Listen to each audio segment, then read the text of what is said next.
7 signs na hindi ka pa nakaka-move on at mahal mo pa ang ex mo. Makinig ka para malaman mo.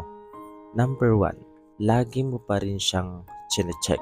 Tinitignan mo ang profile niya, stories niya, mga bagong kasama. Lagi mo siyang ini-stalk. Kahit hindi mo aminin, curious ka pa rin sa kanya. Number 2, kinukumpara mo lahat sa kanya. Bagong kausap, bago mong nakaka-date, may standard ka pa rin na siya ang basihan. Number 3, umaasa ka pa rin babalik siya. Kahit wala ng sign, kahit napakalinaw na tapos na kayo, umaasa ka pa rin. May maliit na pag-asa sa loob mo na pinanghahawakan mo. Number 4, galit ka pa rin hanggang ngayon. Hindi ka na umiiyak pero punong-puno ka ng bitterness at ang galit, attachment pa rin iyan. Number 5, pinapakinggan mo pa rin ang kanta ninyo o yung theme song ninyo. Binabalikan mo pa rin ang mga memories. Hindi mo mabura ang mga picture. Hindi dahil sentimental ka, kundi dahil kumakapit ka pa rin hanggang ngayon at umaasang babalik siya. Number 6, hindi ka pa handang mag-commit ulit. Takot ka, sarado ka, wala kang pakialam sa iba kasi may parte sa'yo na hindi pa tapos. Number 7, i-follow mo ako para malaman mong hindi masama na hindi ka pa okay. Masama lang kapag nagpapanggap ka. Ang healing ay hindi minamadali pero hindi rin tinatakasan ito. Tandaan mo yan. God bless. 4 signs na hindi closure ang gusto niya sa'yo. Makinig ka para malaman mo.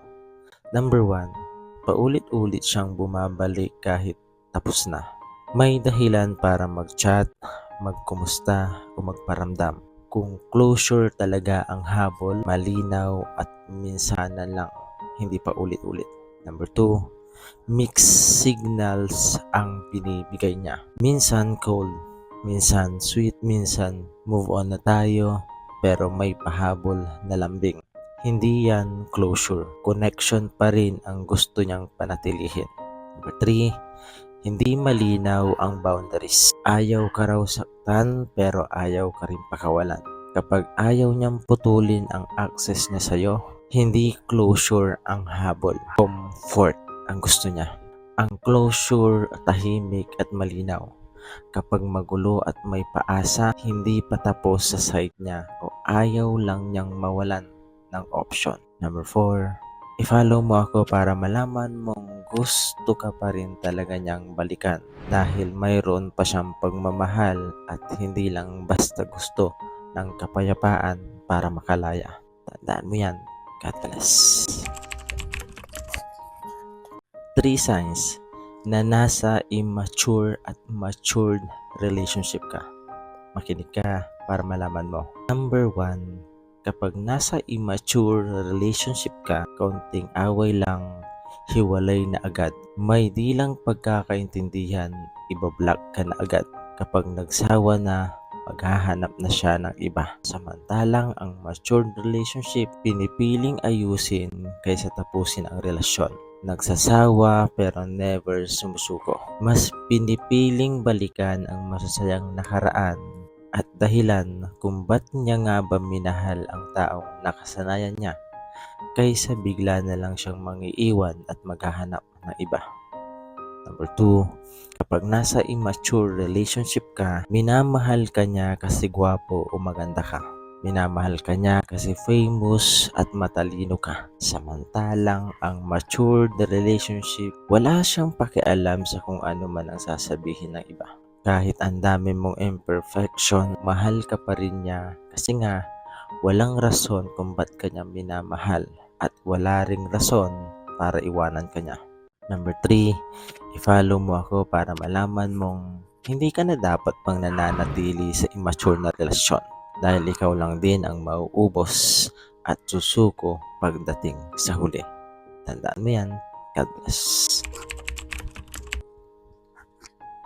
Huwag na huwag kayong maghihiwalay. Makinig ka para malaman mo. Magtulungan kayo ng partner mo sa buhay. Sabay kayong mag-ipon, magpundar, at suportahan ang bawat isa. Tuparin ang pangarap ninyo na magkasama. Tulungan mo siyang maging tamang tao. Hindi man perpekto, but you can build your life together. Hindi na kayo bata para maghiwalay dahil lamang sa napagod o nagsawa.